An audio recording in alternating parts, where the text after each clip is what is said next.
올해의 마지막 달 12월 라디오 서울과 함께 편안하고 따뜻하게 마무리하시길 바랍니다.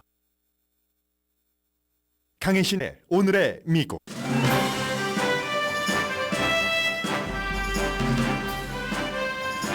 버지니아주 알링턴 집에서 경찰과 대치 중 집 폭발로 숨진 한인 제임스 유 씨는 소송과 이혼, 알코올 중독, 병원비, 정신건강 등의 문제가 심했었다고 워싱턴 포스트가 보도했습니다.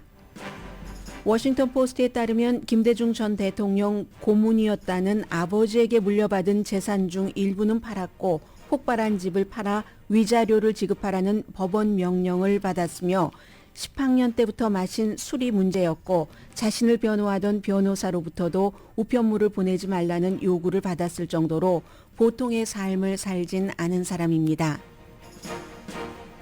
팍스뉴스 타운홀 미팅에서 트럼프 전 대통령은 정치 적에게 보복하기 위해 권력을 남용하지 않는다고 약속하겠는가? 사회자의 질문에 대해 독재자가 되지 않을 것이라고 말했습니다. 그런데 트럼프 전 대통령의 답변이 명확하지 않다고 들은 매체들도 있습니다. 바이든 대통령은 트럼프의 재임을 막기 위한 게 재선 도전 이유라고 밝혔습니다. 그리고 트럼프 전 대통령의 라이벌 4명이 오늘 4차 예비선거 후보 토론회를 합니다. 민주당 기부자로부터 기부도 받은 니키 헤일리가 주목받는 토론입니다. 이스라엘 하마스 전쟁은 이제 가가호호 전투로 전환했습니다. 미국 하원에서는 반시오니즘을 반유대주의와 동등하게 보고 비난하는 결의안을 통과시켰는데 14명의 의원이 이스라엘 이슈인데 기권이 아니라 반대했습니다. 팝 가수 테일러 스위프트가 시사주간지 타임의 올해의 인물로 선정됐습니다. LA타임스가 선정한 101군데 로스앤젤레스 레스토랑에 한인이 운영하는 식당 여러 곳이 포함됐습니다. 파네라 빵집에서 카페인 섞인 레모네이드를 마신 뒤 사망한 남자의 가족이 파네라 빵집을 고소했습니다. 빵집에서 카페인이 들어간 레모네이드를 마신 뒤 숨진 사람, 고소한 사람은 이번이 2번째 케이스입니다.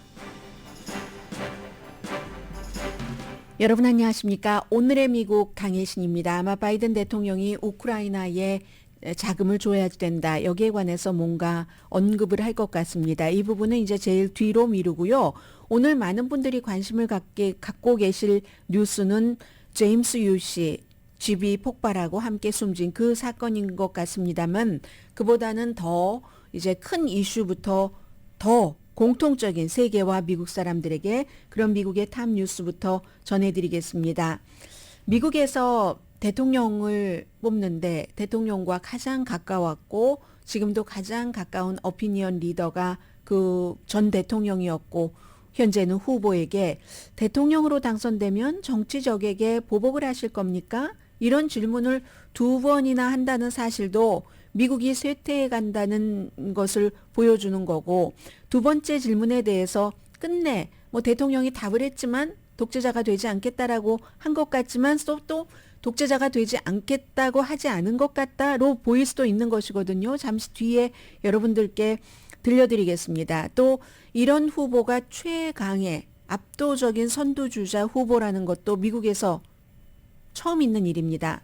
그런가 하면 재선을 치르는 현 대통령이 이러이러한 일을 하기 위해서 나는 재선에 나간다라고 말하는 게 아니라 정치적인 적에게 보복을 하고 미국의 민주주의와 헌법을 무너뜨릴 것이라는 세계적으로 많은 매체에서 경고를 받는 트럼프가 나오지 않았다면 나도 재선 출마를 했을지 모르겠다. I'm not sure.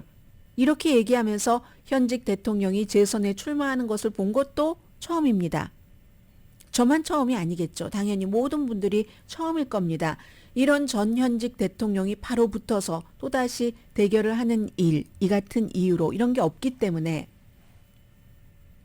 공화당은 트럼프와 보복 정치, 독재자 경고 이게 이제 강하게 엮이는 시점에 본선거에서 무당파 유권자들이 트럼프가 아닌 바이든을 선택을 할 것이다. 그럴 가능성이 높다고 판단하기 때문에 공화당 가운데서도 정치인들도 온건한 사람이라든가 아니면 많은 헤지펀드 돈 냄새를 가장 잘 맡는 사람이잖아요. 은행권에서도 마찬가지고 트럼프보다 한참 한 40% 정도 지지율이 떨어지는 니키 헤일리 뒤에 지금 줄을 서기 시작했습니다. 트럼프의 독주가 아니라면 니키 헤일리라는 엄마 아빠가 인도계 파키스탄계인 아시안이고 또 여자인 이 사람에게 이렇게 집중할 리가 없다고 봅니다. 그게 공화당인데도 그렇다는 거죠. 뭐 심지어 민주당에서도 이중적인 바이든과 니키 헤일리에게 같이 지지하는 사람도 있고요. 민주당에서도요. 그건 이제 절대로 트럼프의 재선은 막아야지 된다 하는 게 공화당과 민주당, 공화당 다는 아니지만 특히 공화당 유권자는 아니지만 그런 정치를 좀 알고 세상 돌아가는 것을 아는 그 분야의 전문가들은 트럼프는 안 되겠다. 공화당 민주당에서 다 지금 이렇게 생각을 하면서 니키 헤일리에게 눈을 돌리고 있다는 겁니다. 민주당은 바이든 대통령이 나이와 관련해서 많은 정말 약점으로는 강하디 강한 약점이 있지만 트럼프를 이기기에는 최적의 후보라고 생각하고 있기 때문에 바이든을 버리지 못했습니다. 끝내 이제 와서는 버릴 수가 없을 겁니다. 시기상으로 그 곁을 지키고 있습니다. 먼저 트럼프 전 대통령부터 전해드리겠습니다.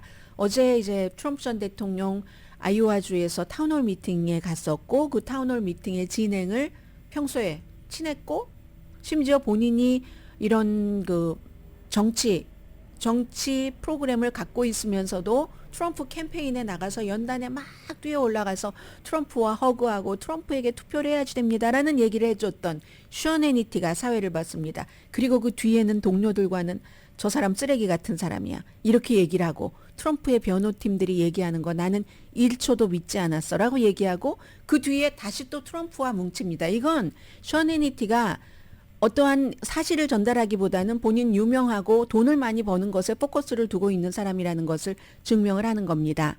어제 다시 그 션 해니티가 사회를 보고 아이오와주 데이벤포트에서 타운홀 미팅을 열었는데 여러 매체가 이 션 해니티의 얘기를 들어보시는 게 좋겠습니다.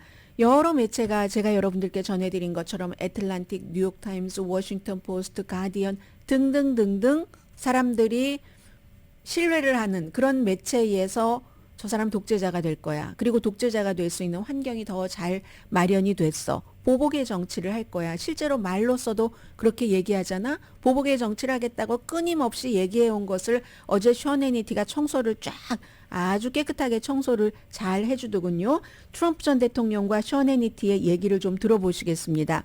조금 소리가 작을 수도 있어서 제가 아무리 크게 녹음을 해줘도 이 기계에서 거기까지밖에 안 받아주거든요. 그래서 제가 미리 한글로 조금 말씀을 드리겠습니다. 사람들은 당신을 독재자라고 부르고 싶어 합니다. 분명히 말씀드리자면 재선될 경우 권력을 남용하고 법을 어기고 정부를 이용해서 사람을 추적할 어떤 계획을 갖고 계십니까? 이게 션 해니티가 트럼프 전 대통령에게 첫 번째 물어본 겁니다. 트럼프 전 대통령이 답변을 피해갔습니다.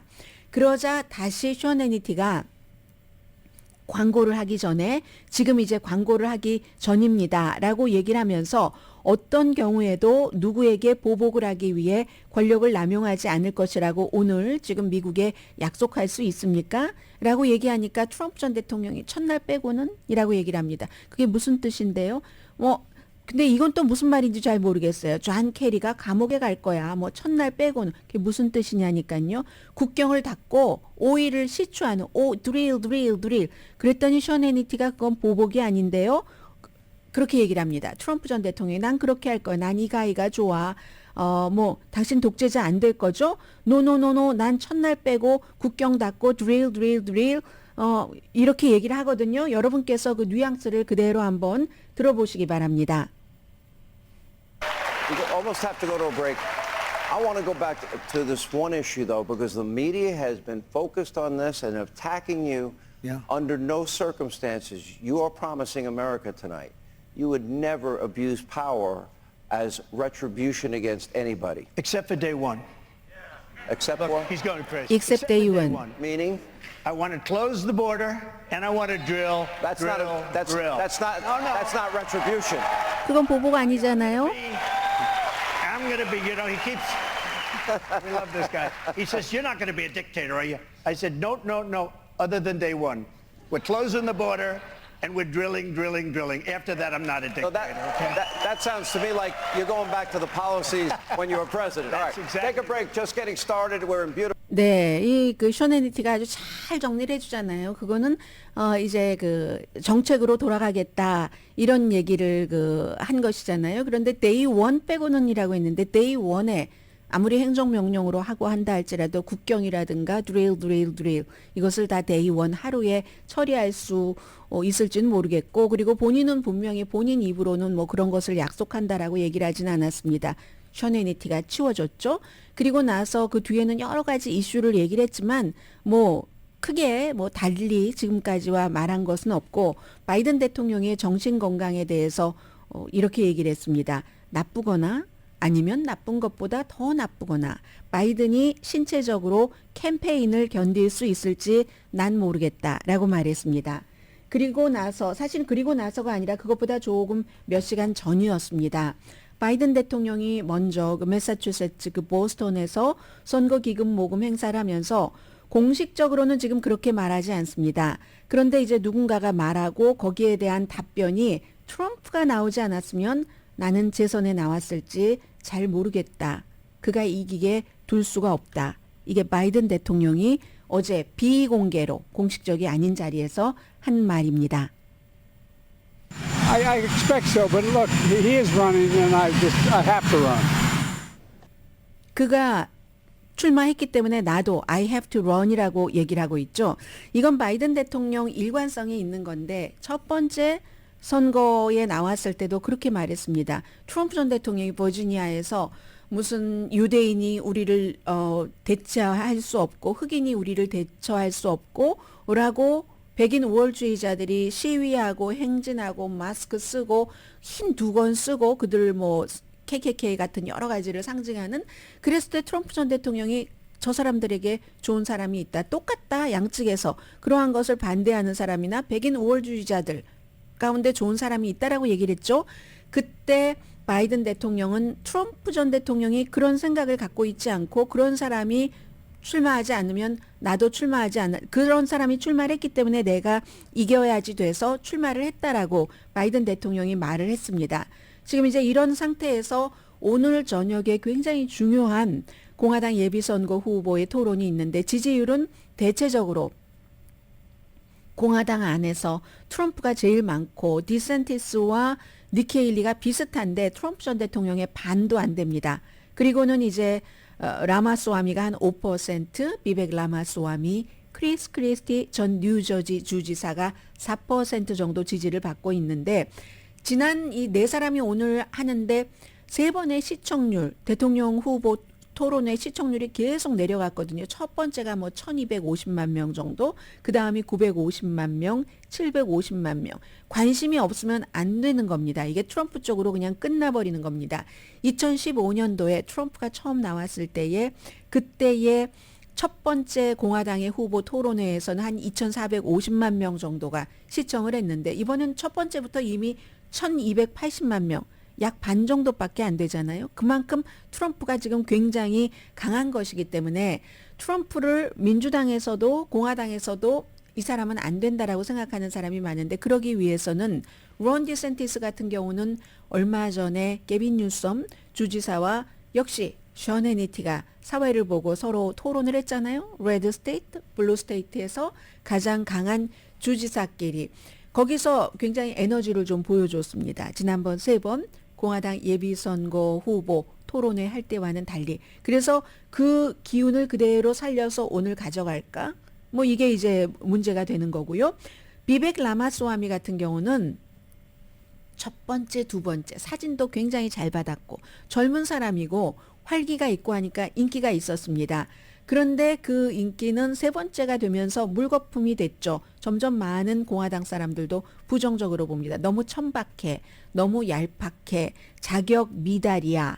그리고 지난주에는요. 심지어 그의 아주 중요한 자문이 트럼프 팀으로 떠나가 버렸습니다. 이건 다 볼 것 다 봤다는 얘기잖아요. 그런 사람이 떠나갔다는 건. 그래서 오늘 비벡 라마스와미는 좀 성숙하게 하는 모습을 보이는 것이 성공하는 게 될 겁니다. 이제 38살밖에 안 됐으니까 이미 전국적인 인지도를 높여놨고 돈도 많고 하니까 얼마든지 본인이 원하는 쪽으로 정치인으로서 도전을 할 수 있는 기회가 되고, 크리스 크리스티 전 뉴저지 주지사 같은 경우는 지금까지 제일 많이 트럼프 전 대통령을 비난을 한 사람이죠. 트럼프는 자격이 없더라는, 트럼프가 볼 때는 폭언을 제일 많이 한 사람입니다. 어쩌면 이번이 크리스 크리스티가 이제 토론을 하는 데는 마지막일 수 있습니다. 지지율도 제일 낮고 하니까요. 여기서 오늘 저녁에 봐야지 될 제일 중요한 사람은 미니 파도를 지금 타고 있죠. 이 파도가 아주 큰 파고가 높은 파도가 되느냐 안 되느냐가 이제 오늘부터 아이오와주 그 선거 사이에 정해지게 되는데, 니키 헤일리 전 유엔 대사, 사우스캐롤라이나 주지사, 여론은 올라가고 반 트럼프 보수적인 공화당도 그를 지지하고, 링크드인의 공동 창업자도 이 니키 헤일리 슈퍼팩에 25만 달러를 이제 저 민주당 바이든 지지하는 민주당인데 받으시겠어요? 하고 줬잖아요. 이건 바이든이 되면 좋지만 바이든이 안 되더라도 트럼프는 막아야지 되겠다 해서 니키 헤일리에게 돈을 지지를 하는 거죠. 레이드 호프만, 링크드인의 공동 창업자, 억만장자, 이런 사람 그런 바람까지도 지금 다 타고 있는데, 오늘 니키 헤일리가 론 디샌티스에게 또 펀치를 날리면서 디샌티스를 완전히 뒤로 몰아놓을 것인가. 그렇게 되면은 이제 니키 헤일리가 여자고 에이시안이고 뭐 여러 가지 느낌 많잖아요. 선입견이라는 게 있잖아요. 오바마가 대통령 될 때도 흑인이기 때문에 엄청 선입견 있었습니다. 그런 것을 누를 정도, 그 당시에는 체인지하는 바람이 있었고, 지금은 네버 트럼프 바람이 그 정도로 강할 것인가 하는 것을 오늘 니키 헤일리가 보여줘야지만, 지금까지 주저하면서 트럼프를 지지하기는 내 인격이 너무 고상해 라든가 여러 가지 이유들이 있잖아요. 저 사람만은 안 돼. 다른 심지어는 이슈가 맞아도 그런 사람이 천방지축 대통령을 해서 정말 독재자가 될지도 모르겠어 라고 생각하고 있는 사람들이, 트럼프를 지지하지 않는 사람들이 니키 헤일리 쪽으로 모일 수가 있겠죠. 캠페인 기부자들도 더 많은 잠재적인 자원봉사자들까지도, 헤지펀드를 하는 사람도 지금 니키 헤일리를 지지하기 시작하고, 뭐 찰스 코크 같은 사람, 또 뭐 JP 모건 체이스의 CEO 같은 제이미 데이먼 그 CEO 같은 사람도 지지하고 하는데, 아직 바닥에 남아 있는 사람, 그리고 또 오늘 이 네 사람은 지금까지 세 번의 토론회에서는 이상했다니까요. 제가 보기에는 전부 트럼프의 라이벌로 트럼프를 물리쳐야 본인들이 공화당의 후보가 될 수 있는데, 트럼프를 강하게 토론해서 때린 사람이 없었어요. 바이든만 때렸지. 그러니까 굉장히 이상해 보이고 시청률도 낮았죠. 오늘은 이 네 사람이 과연 트럼프 전 대통령 후보를, 트럼프를 지지하는 유권자 눈치 보지 않으면서 때릴 수 있는가. 이게 지금 굉장히 중요하고요.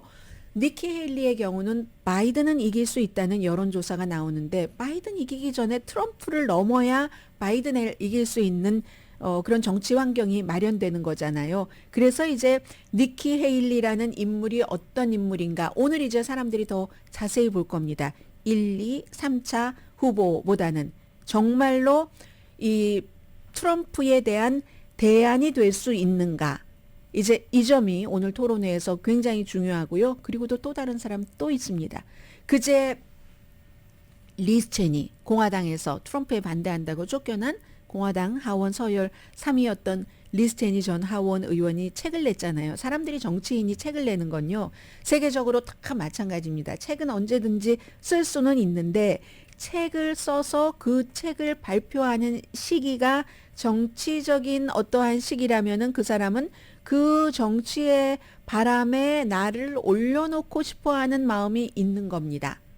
리스 체니가 내놓은 책에서 뭐 여러 가지 트럼프에 대한 뭐 얘기들도 폭로가 되고 있는데, 1월 6일 그리고 선거에서 지고 나서 밥도 안 먹고 트럼프 전 대통령이 엄청 디프레스드 됐었다는 이런 내용 등을 쓴 리스 체니의 책이 지금 아마존에서 베스트셀러입니다. 그리고요, 션 해니티보다도 MSNBC의 레이첼 메도우스가 월요일에 리스 체니를 초대를 해서 딱 시간이 갔잖아요. 맞붙었더니 션 해니티를 팍 눌러버렸습니다.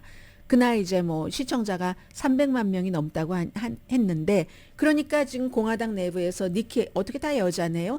니키 헤일리도 있고, 리즈 체니는 어떤 바람을 줄지 모르지만 바이든 표를 가져간다고 할 수도 있고, 니키 헤일리도 바이든 표를 가져간다고 할 수도 있고, 그렇기 때문에 아직까지 트럼프에 대해서는 제일 중요한 것은 크리스 크리스티 후보가 얘기하는 것처럼 재판이지만 재판 이외에도 여러 가지 돌발 변수는 있다.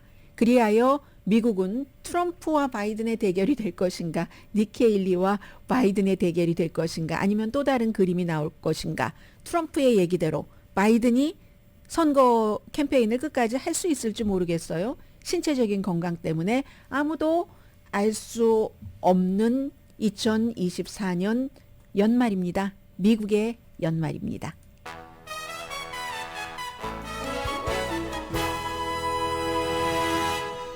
오늘의 미국은 전문가가 추천하는 이민법, 가정법 전문 제인정 종합법률사무소, 총 20억 달러 승소, 교통사고와 상해 전문 브라이언 타필라와 CG 변호사그룹, 코지다운 갤럭시 이불은 잠이 솔솔 오게 하는 기능성 거위털 이불로 독일 회사와 함께 생산합니다. 코지다운 갤럭시 이불 공동펀입니다. 잠시 뒤에 여러분께서 아마 가장 많은 분들이 가장 궁금해하실 내용을 한인 언론보다 역시 그 지역이기 때문에 워싱턴 포스트가 더 자세한 내용을 보도를 했네요. 잠시 뒤에 전해드립니다.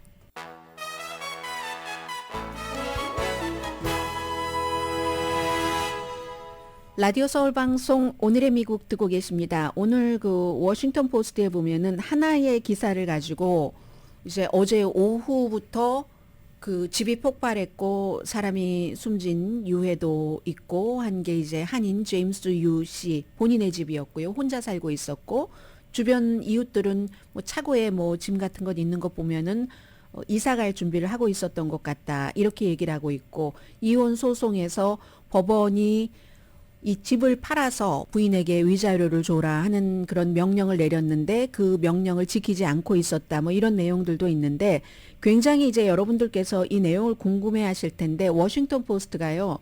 중요한 정치 기사 뭐 이 정도면 하루에 몇 번씩 업데이트를 할 수는 있지만 어제 하루에 오후 3시 이후에 3번이나 지금 이 기사를 업데이트를 했고, 상당히 미국에서 볼 때는 너무너무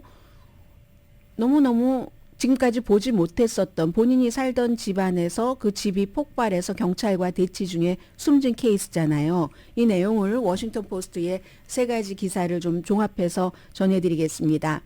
조명탄을 쐈다는 신고를 받았습니다. 그 플레어건을 쐈다는 신고를 받고, 그리고 알링턴 경찰이 월요일 오후에 출두를 했죠. 이웃에는 이미 다 대피 명령을 내렸고요. 그리고는 이제 폭발 원인은 조사 중이지만 이게 뭐 몇 마일 떨어진 곳에서도 느꼈다고 하고, 주변의 집 10채에서 12채는 좀 피해가 있답니다. 그 한 블럭은 뭐 완전했고요.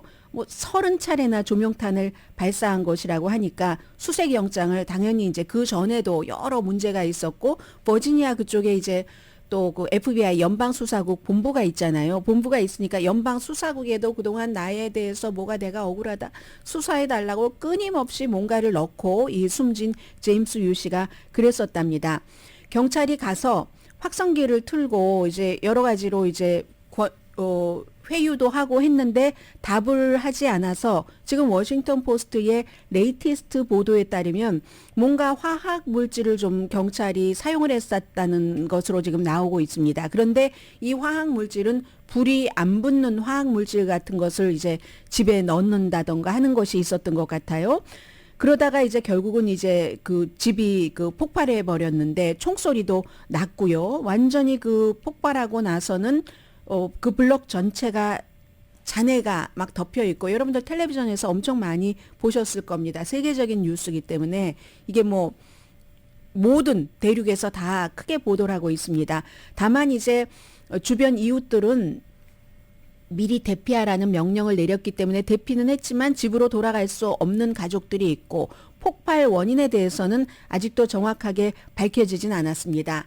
그런데 이제 이분이 어제 그렇게 생을 마감하기 전에 여러 가지 케이스가 있었는데, 키워드로 정리를 하자면 소송과 이혼과 알코올 중독과 정신 이상, 뭐 이런 여러 가지 심지어 이제 본인의 변호사하고도 아규하는 것들이 많이 있었는데 오랜 동안 소송을 했는데 그 많은 소송들이 거의 이제 증거 없는 음모 이렇게 해서 계속 이제 그 기각을 당하고 있는 겁니다. 심지어는 뭐 옆집 사람이 나를 스파잉한다 이런 것까지요. 뭐 스토킹하고 뭐 괴롭히고 뭐 그런 등등. 그리고 이제 그런 것들을 본인의 뭐 링크드인이라든가 유튜브라든가 그런 여러 소셜 미디어에서도 올렸는데 법원에서는 일관되게 이게 법적으로 소송이 될 만한 조건이 맞지 않는 거잖아요. 우리가 이제 그 트럼프 전 대통령의 변호팀들이 계속 부정선거다라고 이제 그 법원에 접수를 했었을 때 법원에서 일관되게 받아서 잘 알려진 케이스가 이거는 요건이 갖춰지지 않는다. 법적으로 소송을 하려면 이러한 요건이 있어야지 되는데 제임스 유씨 케이스도 몇 년 동안 계속 소송을 했지만 법원은 일관되게 기각을 했습니다.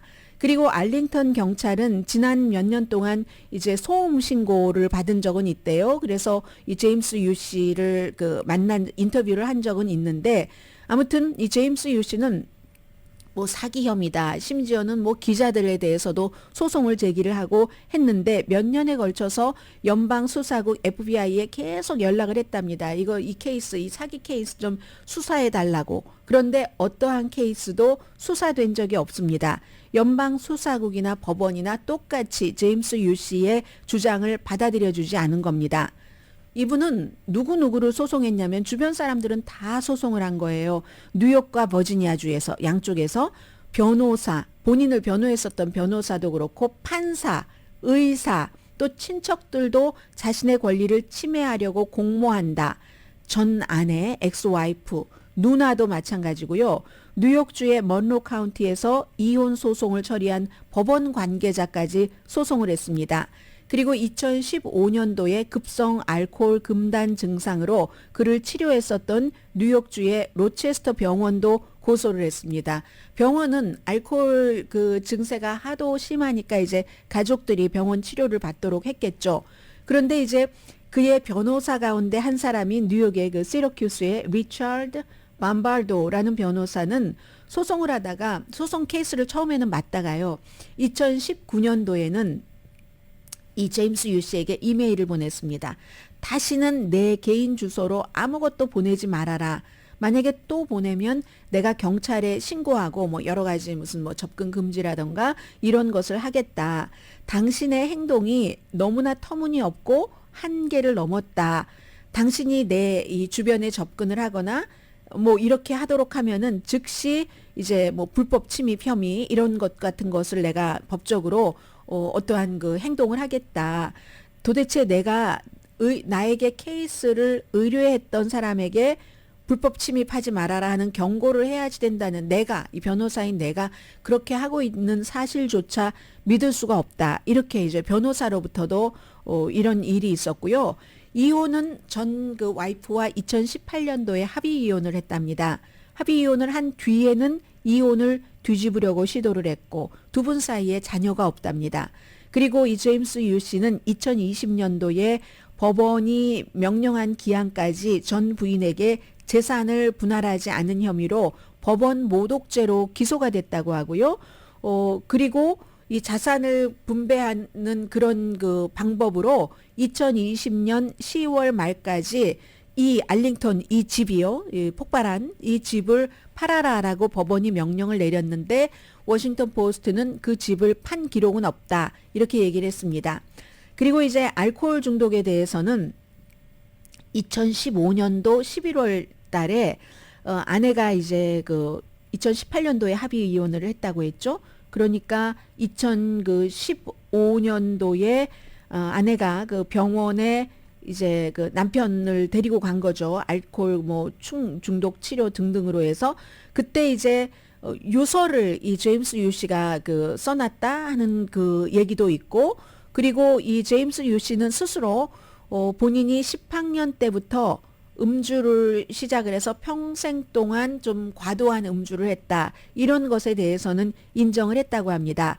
그리고 이제 그런데 뭐 유서를 써놨다 하는 와이프는 그렇게 얘기를 했는데 본인은 나중에 내가 자살 충동을 느꼈다거나 유서를 썼던 적이 없다 이렇게 부인을 했고, 그리고 병원에 대해서도 나중에 소송을 했다고 했잖아요. 병원이라든가 당시의 아내, 여동생이 본인의 의지와는 상관없이 그 병원에 본인을 잡아두었다 이렇게 비난을 했고요.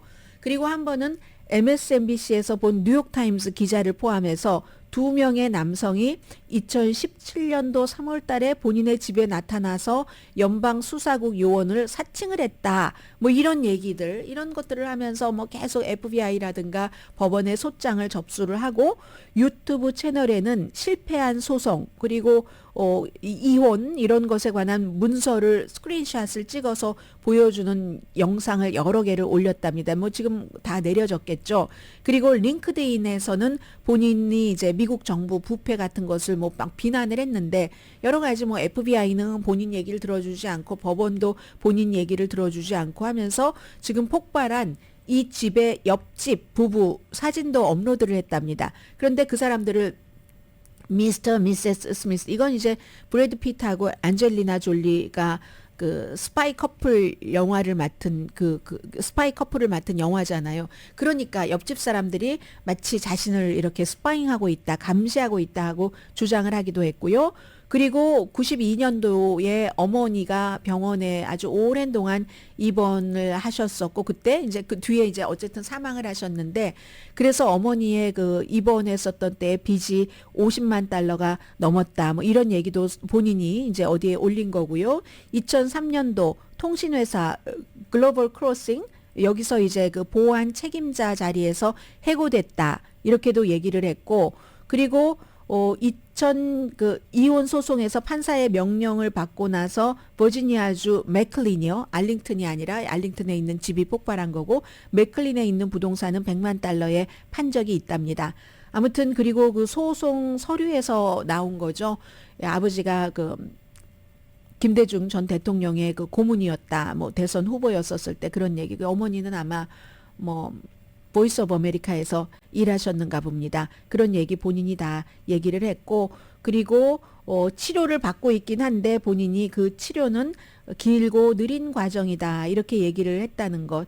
아무튼 이런 여러 가지 스토리들이 있었던 제임스 유 씨가 그런 식으로 사망을 해서 지금 집이 폭발한 원인에 대해서는 아직 그 결과가 나오지 않았거든요. 그게 이제 포커스가 되고, 그 이전에 오랜 동안 이런 문제가 있었다 하는 스토리입니다. 워싱턴 포스트가 제일 그 자세히 보도를 했어요. 워싱턴 포스트는 이제 한국일보와 어떠한 그 협력을 하고 있는 회사라는 건 말씀드리고요.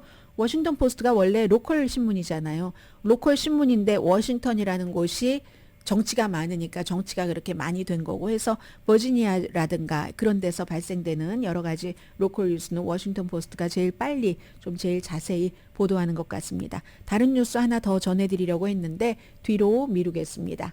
라디오 서울 방송 오늘의 미국 듣고 계십니다. 조금 가벼운 뉴스로 마음 좀 풀고 다음 섹션에서 또 좀 묵직한 뉴스 전해드리겠습니다.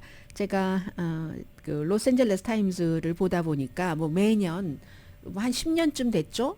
로스앤젤레스에 워낙 식당이 각 나라의 음식을 다 볼 수 있는 전문적인 식당이 많으니까 그게 축복이다 하면서 로스앤젤레스 식당 101을 발표합니다. 미국에서 이제 101은 어떠한 표준이니까 101군데 식당인데 그 가운데서 한인이 운영하는 식당이 아마 더 있을 겁니다. 적어도 제가 확인한 것만 적어도 5군데는 되거든요. 그래서 제가 이걸 보면서 식당이 뭐 로스앤젤레스 타임즈의 비평가가 음식 비평가가 했다고 해서 그게 다 뭐 정말로 최고의 음식 맛과 위생을 자랑하는 식당이다 이렇게 말할 수는 없잖아요. 모든 식당에 대해서 그렇게 할 수는 없으니까. 그러나 이렇게 추세를 보니까 어떤 게 느껴지냐면요.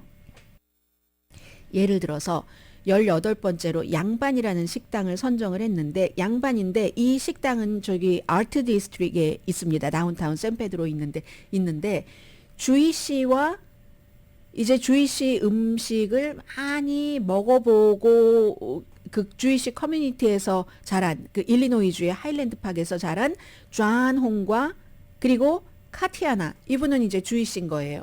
그러니까 부부가 만든 그런 식당 거기에 이제 뭐 이 한국계 그 이 미국인 셰프의 정체성도 탐구하고 재료도 한국 재료 막 이렇게 해서 두 가지가 딱 접목된 이런 식당이 들어가 있고요.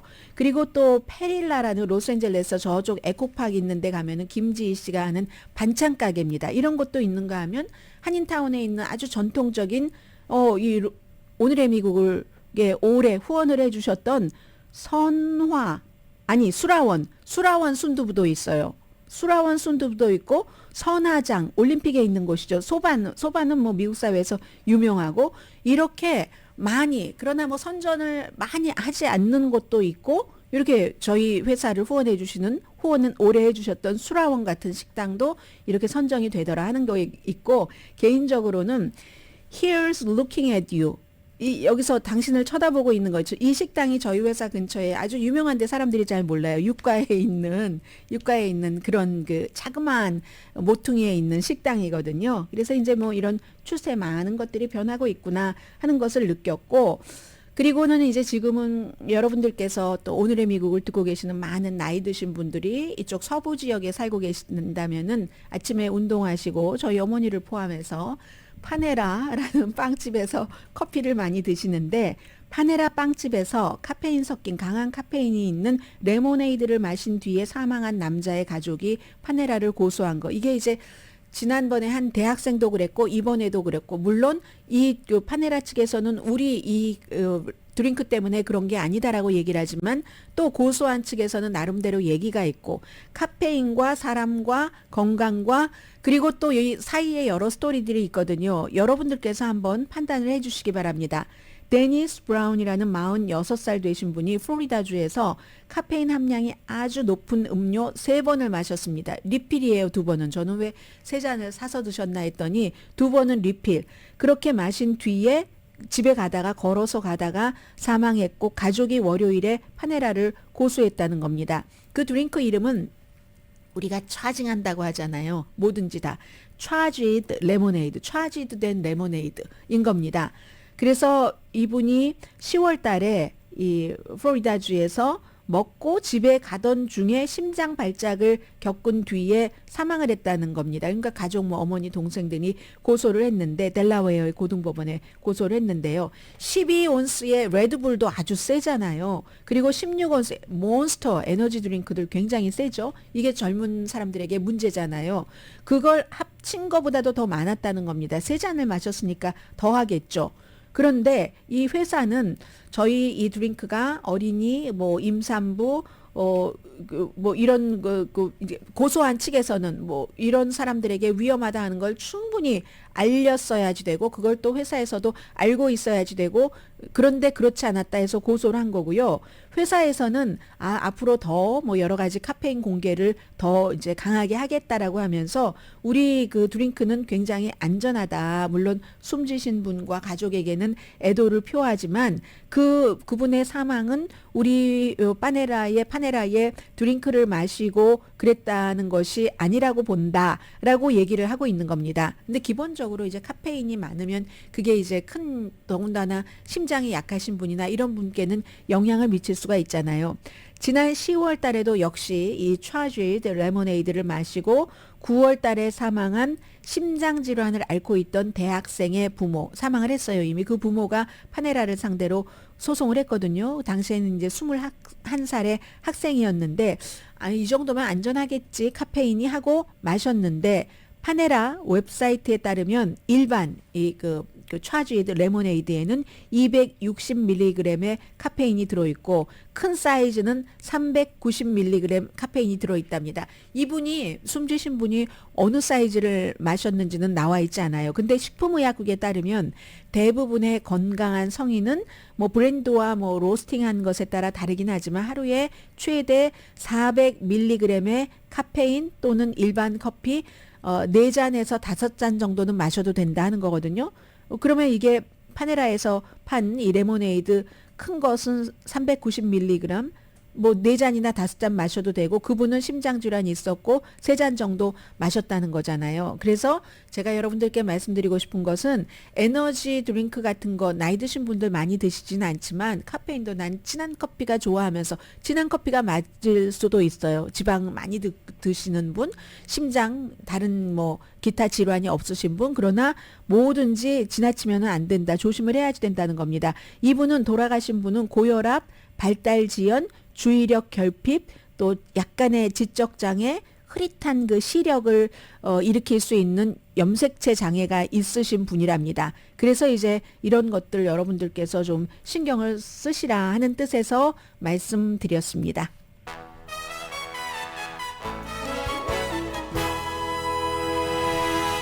라디오 서울 방송 오늘의 미국 듣고 계십니다. 바이든 대통령이 지금 우크라이나에 대해서 기금 지원하는 것을 빨리 해야지 된다. 시간이 없다는 것을 백악관에서 연설을 하고 있습니다. 이건 이제 어제 젤렌스키 우크라이나 대통령이 상원에 직접 연설을 하려고 하다가 마지막에 취소가 됐다고 하거든요. 아마 그렇게 해도 성과가 없을 것이라고 판단을 해서 그런지 이유는 밝히지 않았습니다. 민주당의 척 슈머 상원 대표가 초대를 했었는데 그렇게 되는 경우 지금 공화당은 국경부터 처리를 해라 하고 언젠가는 되겠죠. 액수가 얼만큼이 될지 모르지만 지금 싸움하는 겁니다. 밀고 댕기기. 공화당은 국경 이거 먼저 하자 하는 것이고 민주당은 그것도 하지만 이것도 하자 하는 것인데 이렇게 계속 가면 블라디미르 푸틴이 점점 더 많은 영토를 가져가겠죠. 반격이 줄어들 것이고 우크라이나의 반격이 잃어버린 영토를 찾는다는 작전이 불확실해질 겁니다. 나중에 휴전을 하게 되더라도 땅을 많이 갖고 있는 측이 이기잖아요. 더 유리한 측이 이게 굉장히 어려워질 테고 그리고 상원에서 이걸 해도요. 하원에서 또 어려운 면이 있는데 그렇게 될 경우 이제 우크라이나는 굉장히 어려운 선택을 하고 있는 것이고 다시 미국으로부터 얻을 게 이제 빨리 얻을 게 별로 없다라고 생각되면 지금 갖고 있는 것을 잃어버리지 않는데 최선을 다해야지 되고 블라디미르 푸틴이 너무 좋아하는 쪽으로 미국 의회가 일을 그렇게 해주고 있습니다. 그러면서 기간 산업 다 파괴하면서 이제 우크라이나를 어떠한 그 궁지로 몰아넣는 지금 이런 일입니다. 그리고 또 바이든 대통령이 오늘 가디안 제가 제목만 봤는데 바이든이 벤자민 네탄야후를 강하게 지지하는 것을 후회하고 있다. 뭐 이런 컬럼인지 사설인지가 있었습니다. 그런데 이제 바이든 대통령은 그래도 겉으로는 지금 여전히 이스라엘을 지지를 하고 하마스의 사악함을 드러내고 해서 10월 7일 당일에 있었던 그 하마스의 이스라엘을 침공했을 때 강간 이런 그 사태에 대해서 굉장히 그 비난을 많이 했고요. 그리고 지금 이제 어제 공화당이 아이비리그 대학 총장과 아메리칸 유니버시티의 그 교수를 의회의 청문회에 내놓고 계속 이제 이스라엘을 지지해주는 이런 일들을 했습니다. 그렇지만 또 동시에 서한 지구에서 이스라엘 그 정착민들이 팔레스타인 사람들을 너무나 핍박을 하고 심지어 뭐 누구를 살해해도 벌도 안 받고 하는 이런 일들이 너무 많이 일어나니까 미국에서 그 서한 지구에서 팔레스타인을 핍박을 한 이스라엘 사람은 미국에 오지 못한다. 비자 발급 안 해주겠다. 이 정도 얘기는 했고요. 그리고 참 안타까운 일들도 많죠. 인질로 잡혔다가 하마스에 의해서 풀려난 이스라엘 어린이. 이제 학교도 가고 킨더가든도 가고 가잖아요. 가면은 50 며칠 동안 인질 생활을 하다가 풀려났기 때문에 아이가 창밖 봐도 돼요? 많은 것을 벌써 잃어버리고 그 상처가 생긴 겁니다. 어린아이가 창밖을 봐도 돼요. 인질이 못 보게 했을 건 아니겠죠. 창밖을 봐도 돼요. 이렇게 물어보는 그런 슬픈 사연들도 있고요. 그리고 어제 의회에서 한 일에 대해서 제가 뭐 여러분들과 함께 시오니즘과 반시오니즘과 반유대주의를 좀 구분을 하고 싶습니다. 어제 미국 의회에서는 반시오니즘도 반유대주의와 똑같다 해서 비난하는 결의안을 내놨고 통과가 됐습니다. 찬성 311, 반대 14, 기권 92. 이건 이제 반대하고 싶은데 반대를 못한 거예요. 이스라엘 이슈이기 때문에. 그래서 반시오니즘이라는 건 시오니즘이라는 게 유대 민족의 민족적인 자결권을 인정하는 거잖아요. 그러면 유대 국가를 만들고 이런 것을 다 지지를 하는 겁니다. 그런데 유대인들이 팔레스타인 국가 없이 그렇게만 하는 것이 중동 평화의 위협이라고 주장하는 사람들이 있습니다. 정치적인 거죠. 상당히 유대인 쪽으로도 아닌 쪽으로도. 그래서 시오니즘에 반대하는 사람이 있고 이 바이든 대통령은 나는 주이시 아니지만 시오니즘 지지한다라고 얘기를 하고 반유대주의라는 것은 이건 정치적인 국가 설립과 관련이 없는 유대인이면 주이시면 이걸 이제 그 차별을 하고 싫어하고 증오하고 하는 이건 이제 종교적인 것도 있을 거고 인종적인 이런 이유. 그래서 약간 오버랩되는 부분이 있지만 어제 의회에서는 공화당이 주도를 해서 다 그 이스라엘 주의식에는 다 우리가 뭐든지 보호를 해야지 돼 해서 반시오니즘도 반유대주의와 똑같다는 결의안을 통과시켰는데 이게 14명은 용감하게도 민주당이 13명, 공화당도 1명 있습니다. 기권이 아니라 반대를 해버린 겁니다. 이거 시오니즘과 반시오니즘과 반유대주의는 차이가 있다 해서 심지어는 켄터키의 토마스 메시라는 공화당 의원도 반시온주의가 반유대주의가 아닙니다. 여기는 이제 두 개의 국가잖아요. 팔레스타인과 팔레스타인도 인정을 해야지 된다 하는 것을 생각하는 사람들도 있으니까 그런 것. 해서 민주당이 하는 거는 뭐 이해가 돼요. 뭐 리시다 트라이브 같은 팔레스타인계 등등 여러 명이 여기에 반대했는데 아무튼 이렇게 공화당에서도 이 이스라엘의 눈치를 보지 않는 사람도 있었노라 정도 말씀드리고요. 오늘의 미국은 전문가가 추천하는 이민법 가정법 전문 재인정 종합법률사무소 총 20억 달러 승소 교통사고와 상해 전문 브라이언 타필라와 CG 변호사 그룹 코지다운 갤럭시 이불은 잠이 솔솔 오게 하는 기능성 거위털 이불로 독일 회사와 함께 생산합니다. 코지다운 갤럭시 이불 공동 후원이었습니다. 10시에 좋은 아침 좋은 하루 방송됩니다. 뭐 매년 이맘때면 하는 거 시사주간지 타임이 올해의 인물로 많은 정치인들도 다 제치고 테일러 스위프트 팝 가수를 선정을 했습니다. 이 사람은 뭐 정치적인 물론 발언도 하지만 그 음악적인 거 영화 대단하잖아요. 근데 막상 이 사람은 뭐라고 하냐면 하루에 3번이나 컨설트를 하면서 44곡을 불렀는데 끝나고 나면은 발이 너무 아프고 하이힐 신고 웃으면서 연주하잖아요. 그냥 침대로 음식 가져가서 먹고 침대에서 안 나온다.